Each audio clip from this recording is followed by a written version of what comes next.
Les annulatifs du jeûne correspondent aux choses qui corrompent le jeûne et le font rompre. Et le jeûneur rompt en faisant l'une des choses suivantes. Premier annulatif, manger ou boire volontairement, d'après la parole d'Allah, en Surat al-Baqarah, verset 187, وَكُلُوا وَاشْرَبُوا حَتَّى يَتَبَيَّنَ لَكُمُ الْخَيْطُ الْأَبْيَضُ مِنَ الْخَيْطِ الْأَسْوَدِ مِنَ الْفَجْرِ ثُمَّ أَتِمُّوا الصِّيَامَ إِلَى اللَّيْلِ. Mangez et buvez jusqu'à ce que se distingue pour vous le fil blanc de l'aube du fil noir de la nuit, puis accomplissez le jeûne jusqu'à la nuit. Ce verset démontre qu'il n'est pas permis aux jeûneurs de manger et de boire après le lever de l'aube jusqu'à la nuit, c'est-à-dire le coucher du soleil.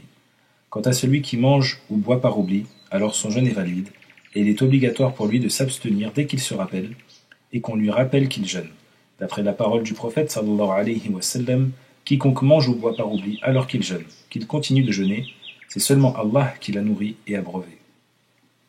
Les gouttes nasales annulent le jeûne, ainsi que tout ce qui atteint l'estomac, même si cela ne passe pas par la bouche, parmi les choses qui ont le même jugement que la nourriture et la boisson, comme les perfusions nutritives. Deuxième annulatif, le coït. Le jeûne est annulé par le coït. De ce fait, quiconque coït en étant jeûneur, son jeûne est annulé.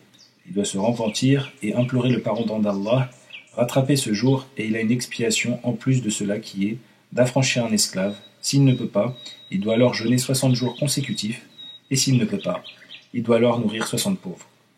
Ceci d'après le hadith d'Abu Huraira, qu'Allah l'agrée, dans lequel il a dit, alors que nous étions assis auprès du prophète sallallahu alayhi wa sallam, un homme est venu et a dit « Ô messager d'Allah, j'ai péri ». Il a dit « Qu'as-tu » Il a dit « J'ai eu un rapport avec ma femme alors que je jeûne ». Le messager d'Allah sallallahu alayhi wa sallam lui a alors dit « Trouves-tu un esclave que tu pourrais affranchir » Il a dit non. Il a dit « Peux-tu jeûner 2 mois consécutifs » Il a dit non. Il a dit « Trouves-tu de quoi nourrir 60 pauvres » Il a dit non. Le prophète sallallahu alayhi wa sallam est resté ainsi avec nous. Lorsqu'on a apporté au prophète sallallahu alayhi wa sallam un panier de dattes, il a alors dit « Où est le questionneur » Il a dit « Je suis là ». Il lui a dit « Prends cela et donne-le en aumône ».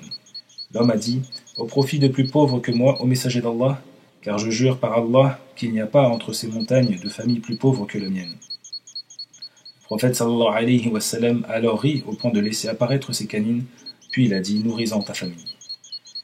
Et parmi les choses similaires au coït, faire sortir le liquide spermatique volontairement.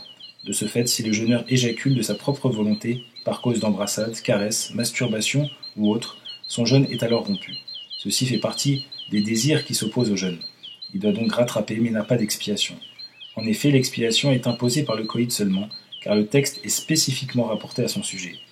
Cependant, si lors de son sommeil le jeûneur éjacule suite à un rêve érotique, ou qu'il éjacule sans plaisir, comme cela arrive en cas de maladie, alors son jeûne n'est pas annulé, car cela est indépendant de sa propre volonté. Troisième annulatif, vomir volontairement. Ce qui signifie faire sortir volontairement par la bouche ce qui se trouve dans l'estomac, comme nourriture et boisson.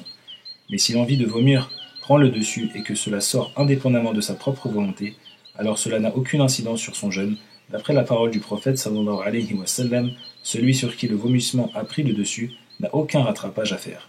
Quant à celui qui a vomi volontairement, alors qu'il rattrape son jeûne. Quatrième annulatif, la hijama, qui consiste à extraire le sang de la paume et pas des veines.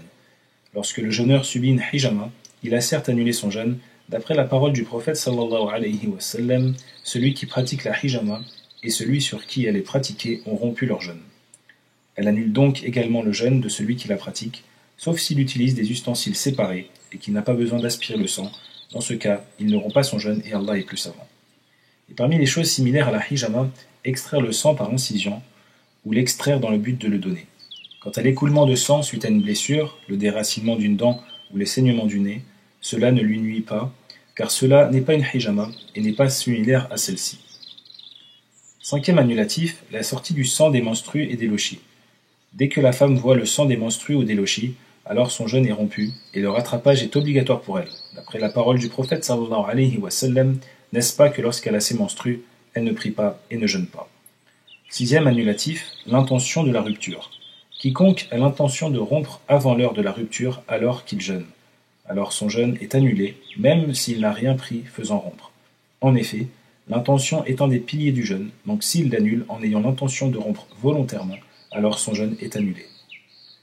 Septième annulatif, l'apostasie, car elle est incompatible à l'adoration. D'après la parole d'Allah dans Surat Az-Zumar, verset 65, لئن أشركت ليحبطن عملك. Si tu donnes des associés à Allah, ton œuvre sera certes vaine.